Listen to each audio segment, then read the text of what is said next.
নমস্কার।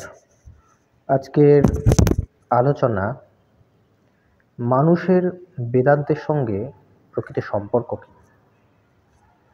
এই ব্যাপারটা বেশ গুরুত্বপূর্ণ।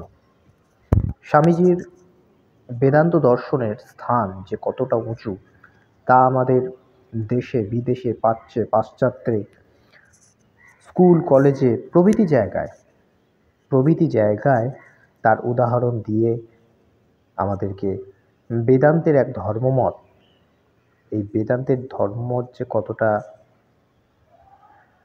উপস্থাপিত তা আমরা বুঝতে পারি। শিক্ষিত মানুষের কাছে বেদান্ত এক আদর্শ এবং স্বামীজি তিনি নিজেও একজন আদর্শ। কেউ স্বামীজির এই ব্রহ্মসত্তা হতে উদ্ভূত যে বেদান্তের জ্ঞান, এই জ্ঞানকে কেউই অস্বীকার করে না।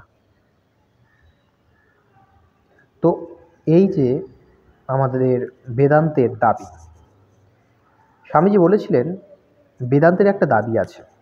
কি সেই দাবি? বেদান্ত দাবি করে যে মানুষ ব্রহ্মের সহিত অভিন্ন। আমরা আমাদের চতুষ্পার্শ্বে যাহা কিছু দেখিতেছি সকলই সেই ঐশী চেতনা হইতে প্রসূত। মানব প্রকৃতির মধ্যে যাহা কিছু বিদ্যমান, যাহা কিছু মঙ্গলময় এবং যাহা কিছু ঐশ্বর্যবান, সে সবই ওই ব্রহ্মসত্তা হইতে উদ্ভূত এবং যদিও তাহা অনেকের মধ্যেই সুপ্তভাবে বিরাজমান, তথাপি প্রকৃতপক্ষে মানুষে কোনো প্রভেদ নাই, কারণ সকলেই সমভাবে ব্রহ্মের সহিত অভিন্ন। যেন এক অনন্ত মহাসমুদ্র পশ্চাতে বিদ্যমান রহিয়াছে এবং আমি ও আপনারা সকলে সেই অনন্ত মহাসমুদ্র হইতে একটি তরঙ্গরূপে উত্থিত হইয়াছি।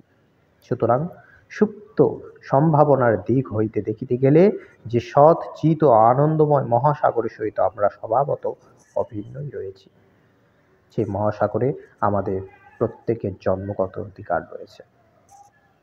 তো বেদান্তের যে দাবি, যে মৌলিক যে তত্ত্ব, সে মৌলিক তত্ত্বটি কত সহজভাবে স্বামীজি আমাদের কাছে উপস্থাপন করেছিলেন। কারণ বেদান্তের যে তত্ত্ব, এই তত্ত্ব কিন্তু বহু মানুষ বুঝতে পারে না। অনেক মানুষের কঠিন লাগে, অনেক মানুষ এই দর্শনটা ঠিক মনোগতভাবে নিতে পারে না। তাই স্বামীজি ধর্ম ও দর্শনের এই বিবাদকে স্থান দেননি। ধর্ম ও দর্শনের এই বিবাদকে তিনি এক করে ব্যক্তি বিশেষে সবাইকে জানিয়ে দিলেন যে বেদান্তের প্রকৃত দাবি কী হতে পারে।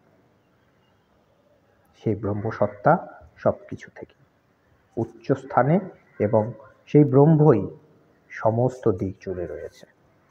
সেই সৎ চিত ও আনন্দময় তত্ত্ব এই বেদান্তের মূল প্রতিপাদ্য বিষয়।